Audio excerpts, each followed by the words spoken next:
Kakek Jali adalah pria tua yang tabah, meski tubuhnya mulai renta dan rambutnya sudah memutih. Setiap hari, dia mendorong gerobaknya yang berisi sari roti buatan sendiri, berkeliling kampung dari pagi hingga petang. Gerobaknya sudah usang, tapi tetap kokoh.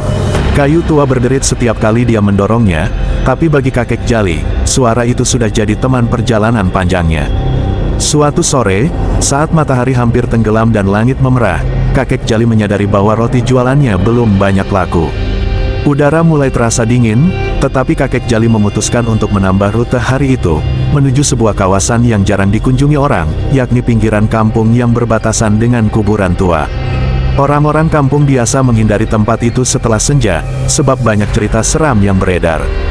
Tapi kakek Jali, dengan keyakinan sederhana dalam hatinya, tak terlalu memedulikan cerita-cerita tersebut. Gerobak tua itu terus berderit, menyusuri jalan setapak yang makin lama makin jarang dilewati orang. Bayangan pepohonan di sekitarnya semakin gelap, seolah menyerap cahaya yang tersisa. Tiba-tiba, kakek Jali merasa angin dingin berhembus kencang, membuat tubuhnya menggigil. Anehnya, suasana mendadak sunyi.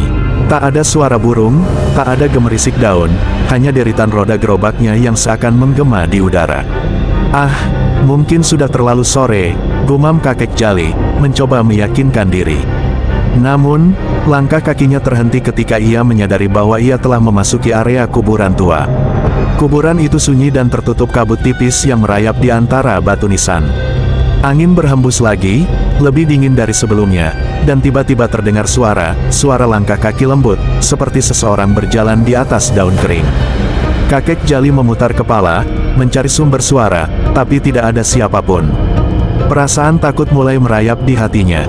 Tapi sebelum ia sempat berbalik dan pergi, terdengar suara lembut dari belakangnya. "Roti, roti." Kakek Jali berbalik. Di antara kabut, terlihat sosok perempuan berpakaian putih lusuh, dengan rambut panjang terurai.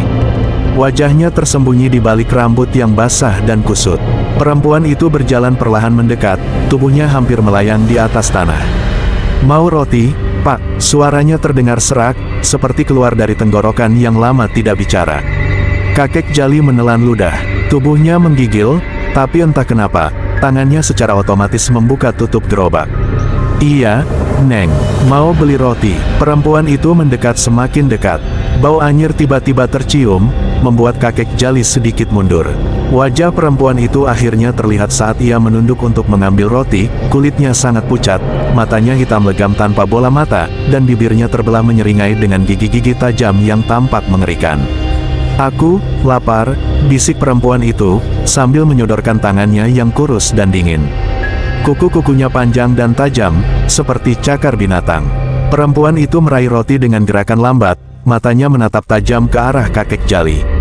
Kakek Jali berusaha tenang, meski jantungnya berdegup kencang. "Roti yang bagus, Neng. Baru kuolah tadi pagi." Namun, perempuan itu tidak makan rotinya.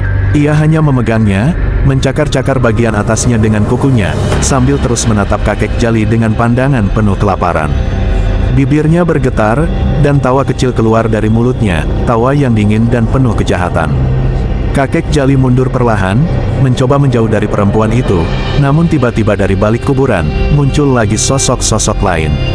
Satu demi satu, mereka muncul, wanita-wanita dengan pakaian putih dan rambut panjang, semua dengan wajah pucat dan mata hitam legam seperti perempuan pertama. Mereka mendekat, mengelilingi gerobak kakek Jali. "Lapar, lapar," mereka bergumam bersamaan, suara mereka mengisi udara dengan rasa takut yang mencekam.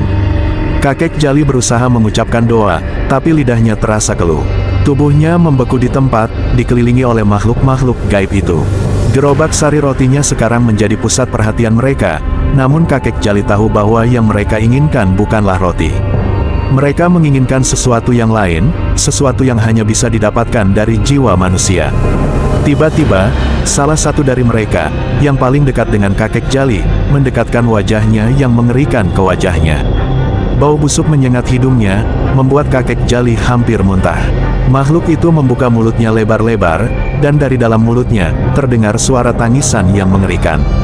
Namun, tepat pada saat itu, dari kejauhan terdengar suara azan berkumandang. Suara itu datang dari masjid di kampung, bergema hingga ke kuburan. Suara itu menghentikan langkah makhluk-makhluk tersebut. Mereka mulai bergerak gelisah, seolah tak tahan dengan suara suci yang memenuhi udara. Perempuan yang berada di depan kakek jali mengeluarkan jeritan melengking, lalu satu persatu mereka memudar dalam kabut. Perlahan, suasana kuburan kembali sunyi. Hanya suara azan yang masih menggema, memberi ketenangan pada jiwa kakek jali yang hampir terkuras. Dengan tubuh gemetar, kakek jali bergegas meninggalkan tempat itu. Gerobaknya yang berat terasa lebih ringan saat ia mendorongnya pulang dengan tergesa. Sesampainya di rumah, kakek jali sujud syukur, berterima kasih karena masih diberikan kesempatan hidup. Malam itu, kakek jali tidak bisa tidur.